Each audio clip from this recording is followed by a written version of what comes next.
이분 지금 3년이 돼가고 있습니다. 그런데도 이 정권이 햇빛을 못 보게 하고 있습니다. 그 속에서 해제될 이쪽 don에 책임 있는 사람이 대통령을 비롯해서 나서서 빨리 결단을 내리기를 바라고 있습니다. 제가 직접 우리 전직 대통령들에 대해서 이제는 선처가 필요한 때다. 국민 통합이 필요한 때다. 이런 이야기를 여러 차례 했습니다. 그렇지만 이 정권이 응하지 않는 거죠. 노무현 대통령의 꿈을 이루고 문재인 대통령을 지키기 위해 오직 헌신하겠습니다.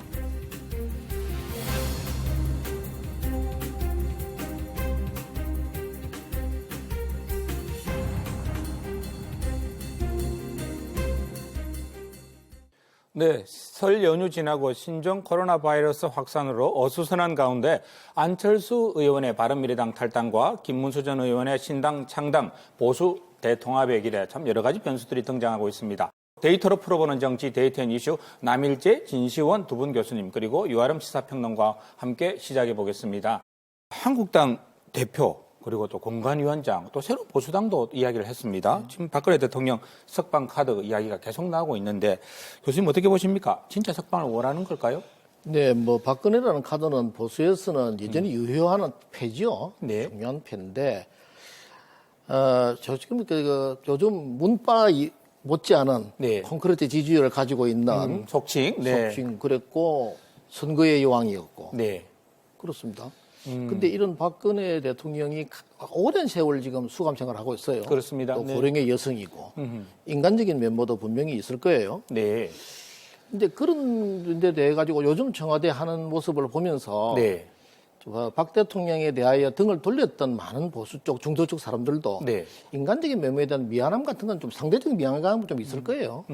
그렇게 석방 카드를 던지는 것이 손해볼 일은 아니잖아요. 아, 이 정도 고난을 받은 일은 아니었다. 예, 그렇죠. 네. 이제는 돌아보니까 박근혜 정말 저렇게까지 교도소에 있어야 돼? 네. 그럴 일이었어? 하고 한번 되돌아보는 계기는 분명히 됐단 말이죠. 그러니까 일단 한번 석방 카드를 던지는 것이 이 보수 쪽이나 한국당 쪽에서는 손해볼 카드는 전혀 아니다. 정치적으로 판단을 해야 될 텐데 교수님. 그러면 보수 통합의 연결고리가 이분이 될 수 있다고 판단을 하고 있는 건가요? 어떻게 보십니까? 연결고리도 가능할 수 있죠. 박근혜 대통령이 나와서 어떻게 행동하느냐에 따라 달라질 수 있겠죠. 네. 그야말로 마음을 다 열고 전체를 아우르는 제출을 취해준다면 네. 뭐 충분히 가능할 수도 있지만 혹시 네.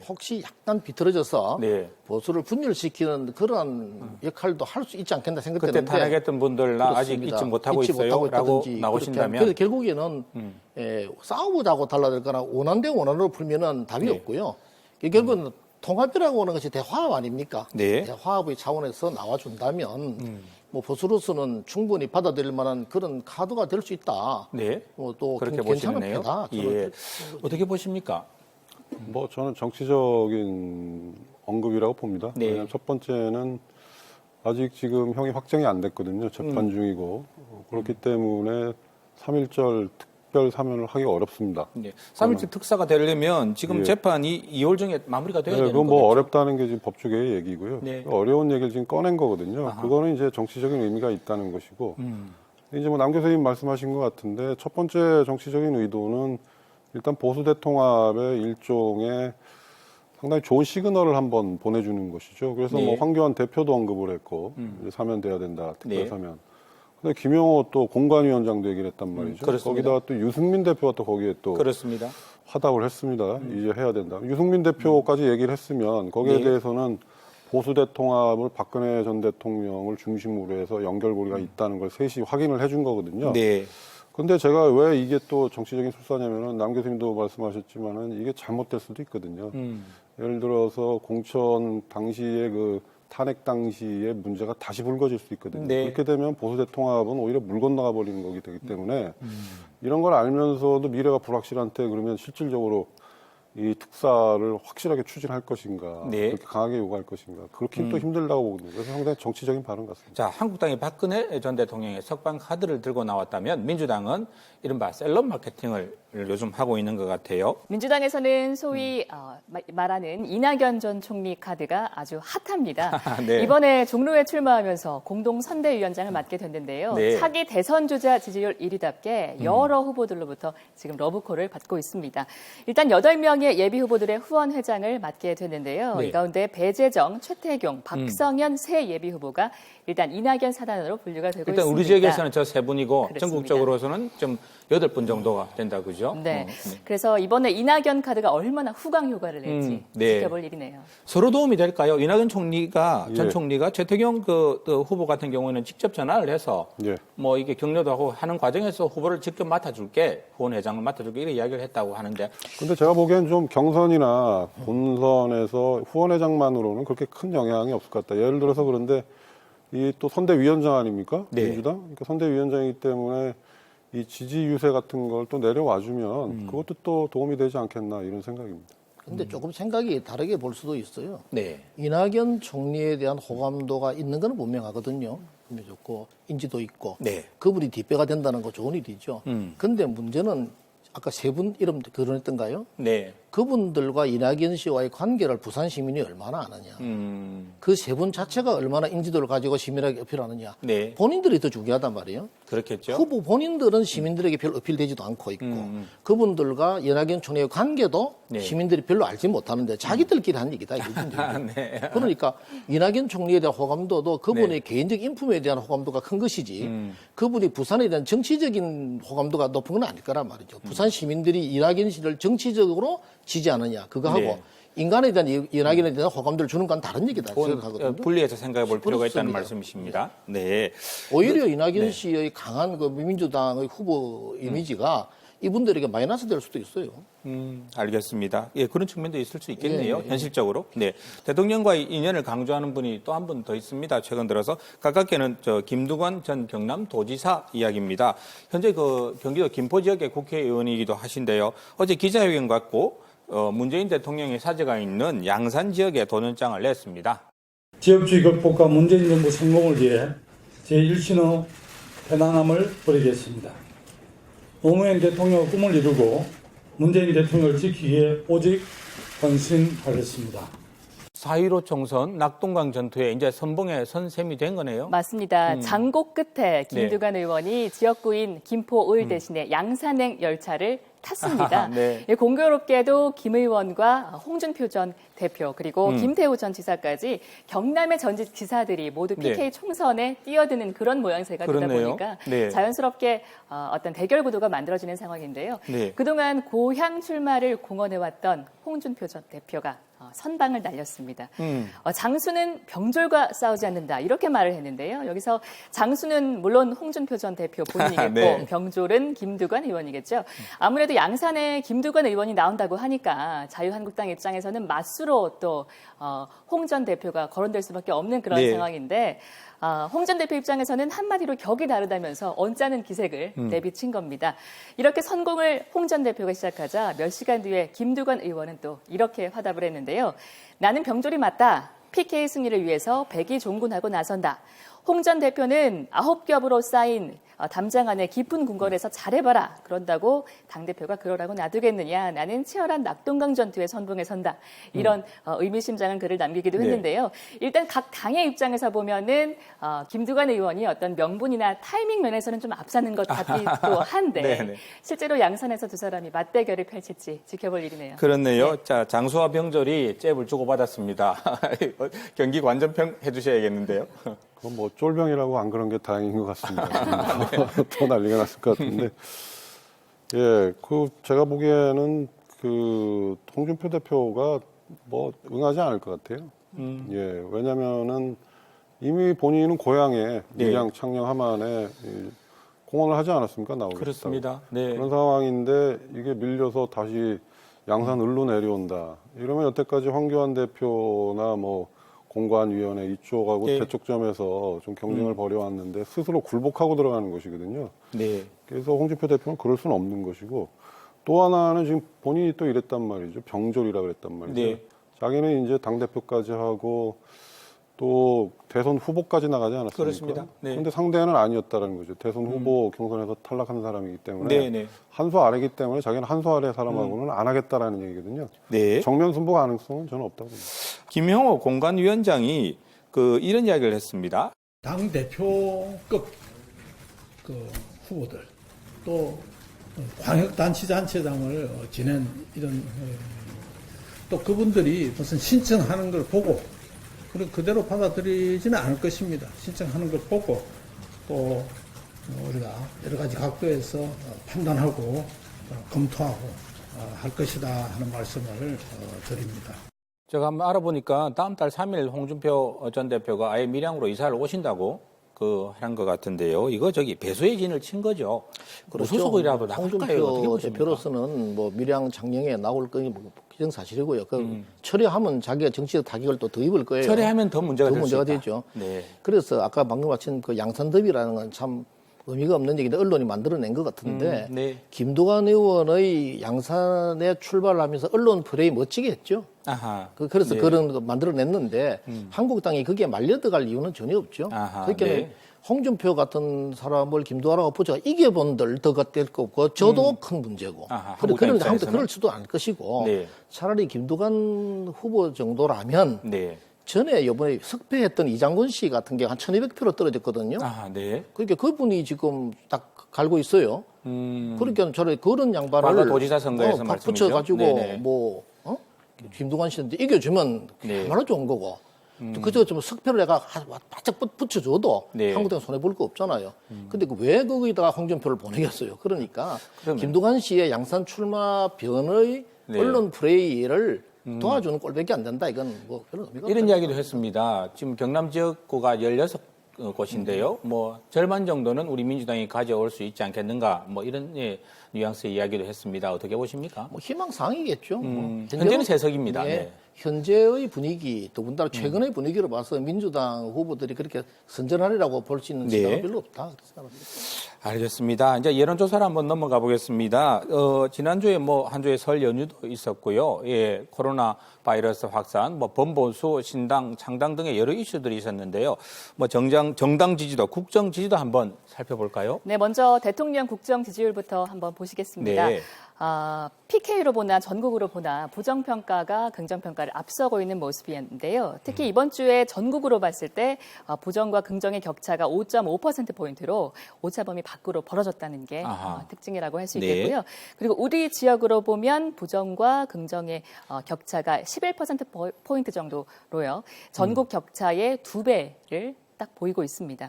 네. 네, 계속해서 정당 지지율 리얼미터 조사로 계속해서 보시겠는데요. 연휴를 지나면서 민주당과 한국당의 지지율이 2% 정도 함께 하락했습니다. 보통은 한쪽이 오르면 한쪽이 내리는 게 보통인데 이번 주에는 이것이 어디 갔나 했더니 판단을 보류하고 팔짱을 끼게 된 무당층이 한 주 사이에 3%포인트 이상 늘면서 네. 무당층이 10%를 넘겼습니다. 그리고 부울경 우리 지역으로 보면 민주당은 조금 오르고 한국당은 조금 내리면서 마치 짠 듯이 딱 37.1%의 동률을 보였습니다. 앞으로 이 저울추가 어디로 네. 기울지 관전 사실 포인트예요. 부울경 지역만 놓고 본다면 표본수가 작아서 이게 민심이다 말하기는 쉽지 않을 것 같고요. 여론조사 어떻게 보셨습니까? 예, 이번 리얼미터 조사 말고도 몇 군데 조사를 보면은 네. 민주당하고 한국당이 거의 근접해 있습니다. 근데 이제 다른 데 보면은 한 곳에서 한 10% 정도 차이가 있었거든요. 네. 근데 저는 이번에 나머지 3개, 거의 동률을 보이고 있는 여론조사, 이 리얼미터까지 포함해서 네. 좀 조심스럽게 봐야 된다고 생각하는데요. 왜냐면은 제가 보기에는 지금 한국당 우세거든요. 네. 부울경 지역에서. 부울경 지역에서, 분명합니다. 네. 예. 그리고 이제 정치하시는 분들, 현장 돌아다니시는 분들의 체감 온도도 그렇고, 그 다음에 1년 이상을 이렇게 이 여론조사 트렌드를 쫓고 있는 저희 입장에서 보기에도 그렇고, 한국당이 우세한데, 이 샤이보수, 숨은 보수가 분명히 숨어 있고, 그래서 이번에 보면은 이 유동층, 무당층이 13%가 나온 거거든요, 리얼미터에서. 네. 여기에는 이제 중도도, 우리 유아론 평론가께서 얘기하신 중도도 들어와 있지만, 왔다 갔다 하는 중도도 들어가 있지만, 샤이보수, 숨은 보수도 여기 또 들어가 있다. 네.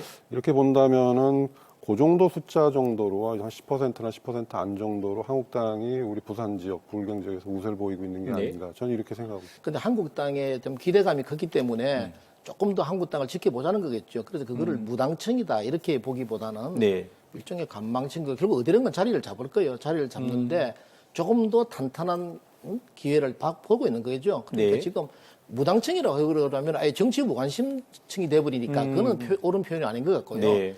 어딘가에 지지표를 줄 거예요, 이 사람들. 일단 관망청이라는 관망을 해석이 지금 예, 관망을 하고 정확하겠다, 있는데 그죠? 네. 뭐 좀 보수적이냐 아니냐 이거는 그 개인적인 차원이 달렸겠죠. 네. 근데 다만 이번 여론조사에서 조금 짚고 넘어갈 거는 문 대통령의 국정 지지율이 부정평가가 긍정평가 사이에 오차범위를 넘어섰다는 거죠. 오차범위를 넘어섰다는 점인데 네. 아마 20대하고 중도층이 많이 빠져나갔고 네. 최근에 검찰 그 인사 대학살 이라고 표현을 할 수 있겠는 그런 거라든지 뭐 기타 등등 뭐 비서진들의 검찰 소환 거부 모습 네. 같은 같은 거 민주당 영입인사 미투 이런 게 영향을 받지 않았는가 생각을 해서 앞으로 총선이 가까워질수록 민주당의 실정 부분이 이제 노출되기 시작하면은 이 네. 지지율은 더 떨어지지 않겠는가 이런 생각도 합니다.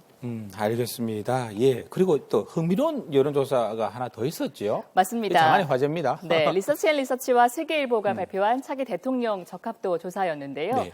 새로운 이름이 눈에 띕니다. 바로 윤석열 검찰총장이 10.8%의 지지율로 이낙연 전 총리에 이어 2위에 이름을 올린 건데요. 네. 물론 오차범위 내긴 하지만 황교안 대표의 이름보다 위에 올라갔다는 것이 아주 주목할 만합니다. 특히 새로운 보수당과 무당층의 지지를 많이 받아 2위에 오른 걸로 분석이 되고 있습니다. 황교안 자유한국당 대표 입장에서는 이거 상당히 당황스러운 그 조사 결과일 수도 있겠습니다. 이렇게 황교안 대표 내린 이유가 뭐라고 보십니까?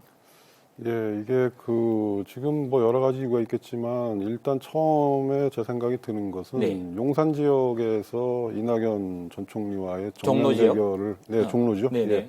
종로 지역에서 좀 그 정면 대결을 회피하고 있는 것. 그리고 타 지역에서 좀 될 만한 데를 보고 있는 것. 네. 그다음에 또 뭐 이번에 또 육포 사건도 있지 않았습니까? 아하. 예, 네. 절에다가 육포를 보내고 저번에 또 절에 가서 합장도 안 했던 게 다시 네. 한번 리바이벌되는 이런 상황. 그다음에 이게 지금 보수 대통합이 되는 것 같이 가다가 요즘 또 약간 또 삐걱거린단 말이죠. 네. 대통합인지 통합인지 이 통합 쪽으로 대통합은 아니고 통합되는 쪽으로 가다가 요즘에는 또 당대당의 선거연합 얘기가 또 나온단 말이죠. 네. 후보 단위로 하겠다 이런 얘기로까지 가고 이게 그래서 약간 이 황교안 대표에 대한 리더십에 좀 신뢰를 못하는 부분 그게 있는데 그거보다 더 큰 거는 역시 윤석열 자체 브랜드인 것 같습니다. 아하. 예. 그러네요. 이거 청와대와 대척점에 서 있으면서 중도층의 표심을 많이 끌어당기는 그런 효과가 나타나고 있는 모양이죠. 윤석열 총장이 뭐 의도적으로 그랬는지 아닌지는 모르지만 네. 지금의 구도로 봐서는 윤석열 총장은 보수의 새로운 아이콘이 되는 건 틀림없어요. 아, 네. 만약에 대립이 더 격화돼 가지고 총장 자리를 내놓게 되면은 급격하게 보수의 이보다 앞으로 훨씬 더 지지율이 올라갈 크게 수 있다. 올라갈 것이고요. 네.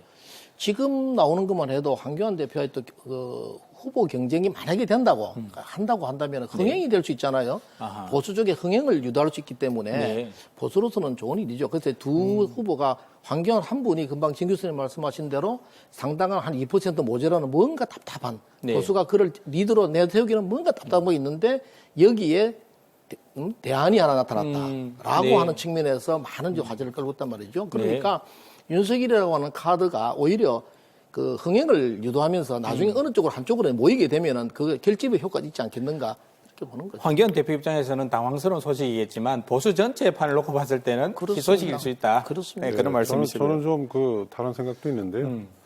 일단 이번에 2위로 올라섰단 말이죠. 네. 윤석열 총장이. 이 부분에 대해서 황교안 대표가 타격을 받은 건 분명한 것이고. 아, 네. 근데 지금 청와대가 나를 세우면서 지지율이 끌어올렸단 말이에요. 윤석열 총장이.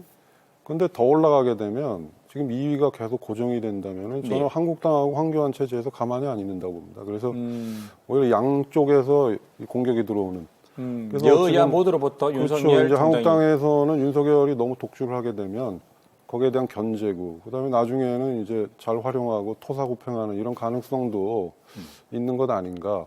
흥행 가능성만 있는 게 아니라 그런 영향 분석 가능하다고 봅니다. 지금 황교안 대표 험지에 나가겠다라는 말씀은 하셨는데 이미 본인이 너무 주저한 게 다 소문이 나버렸기 때문에 네. 종로로 가서 자기가 이 주저하다가 온 것만으로도 이미 스타일이 좀 많이 훼손이 되는 거거든요. 그래 가가지고 이낙연 총리, 전 총리랑 붙어가지고 이길 가능성이 있으면 이미 갔겠죠. 예. 예, 그래서 저는 가기가 좀 힘들지 않나 이렇게 봅니다. 가수 서른도시 노래 생각납니다. 종로로 갈까요? 명동으로 갈까요? 막 깊은 고뇌를 하고 있겠죠. 여의도 길모퉁이에 서 계신 모양입니다. 마지막 순서를 또 진행해 봐야 될 것 같습니다. 예, 2주의 베스트 워스트 저희들이 부탁을 드렸었는데요. 저는 2주의 워스트로 손학규 대표와 안철수 전 대표를 공동으로 꼽아왔습니다. 네. 사실 선거 앞두고 다들 결합하지 못해 안달인데 굳이 이 시점에 이혼할 필요가 있었나 저는 그런 생각하는데요. 네.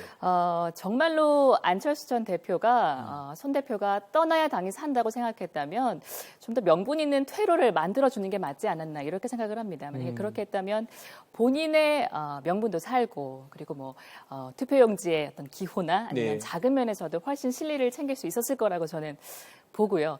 또 손학규 대표 입장에서는 박수 받으면서 떠날 수 있는 기회를 좀 네. 스스로 차버린 것 같은 모양새가 돼서 좀 안타깝다 이런 생각이 드는데요. 어쨌든 안철수 전 대표 입장에서는 현역 의원 한 명을 데리고 새 집을 지어야 하는 현실적인 어려움에 직면해 있습니다. 묘수를 택한 것인지는 아마 네. 투표함을 열면 알게 되겠죠. 그렇습니다. 예. 빈대를 잡으려다가 초과 삼간을 다 태워버린 건지 참 지켜봐야 될 일인 예. 것 같고요. 진수인 교수님, 네, 어떤 고민해 오셨습니까? 예, 저는 이주의 워스트 황교안 대표입니다. 네. 조금 전에 말씀드렸었는데 이번에 여러 가지가 있죠. 아까 네. 말씀드린 육포 사건은 상당히 불교계에서 상당히 좀 불편해하실 것 같아요. 조계종의 육포를 보냈던 예, 실수 말씀이시죠? 예, 계속한 사과는 실수죠. 했습니다만. 예, 그래서 그 문제도 또 있고 그다음에 문화일보 조사에서 또 3위로 내려앉았단 말이죠. 네.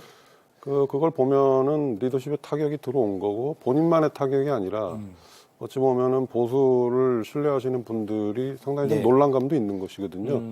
우리 보수가 이런 정도밖에 안 되나 이런 약간의 자괴감이 들 정도의 네. 그 결과였기 때문에 그런 부분도 있고 그다음에 이 계속해서 기회가 있었는데 이 수구 보수라든지 이런 보수를 좀 개혁적인 보수나 합리적인 보수로 바꿀 기회가 있었는데 네. 근데 지금 못 바꾸고 있는 것이거든요. 그걸 받아들이면 보수 대통합도 이미 되는 거거든요. 네. 근데 그게 안 되고 있기 때문에 이런 여러모를 생각할 때 워스트다. 네. 알겠습니다. 남 교수님. 두 분이 다 워스트를 꼽았으니까 전 베스트를 하나 해가야 되겠죠. 아이고, 예, 하트가 돋보입니다, 교수님. 예, 윤석열 총장을 베스트로 꼽아야죠. 네. 첫째는 검사로서는 베스트죠. 지금 사방에서 밀려오는 정치 권력의 압력, 네. 꿋꿋하게 막아내면서 검사의 할 일을 잘 하고 있지 않습니까? 네. 소위 살아있는 권력에 대한 칼날 멈추지 않고 있고요. 아마 이런 소신 있는 검찰이 계속해서 있었다면은 네. 검찰개혁 문제도 안 나왔을 텐데 그게 아쉽다 이런 생각이 들고요. 네. 개인적으로도 이분 상당히 자기 의지가 있어요. 다시 말하면 여론을 몰아갈 줄도 알고 네. 은근히 요즘은 대통령 후보로까지도 거론되고 있는 이런 측면을 보니까 이 양반이 검사로서뿐이 아니고 향후에 검사직을 내놓고 정치를 할지 안 할지는 모르지만 네. 이미 대중의 마음을 끌어낼 줄 안다고 하는 그런 면에서 볼 적에 우리는 새로운 사람 하나를 얻었다. 특히 보수의 아이콘이 된다면 더 좋겠지만 네. 어떤 그런 측면에서 베스트다 이렇게 볼 수 있죠. 한때 허위무사를 자처했던 분이 이제 대권 후보로 이름을 올렸습니다. 예, 세 분 오늘 고맙습니다. 고맙습니다. 네, 감사합니다.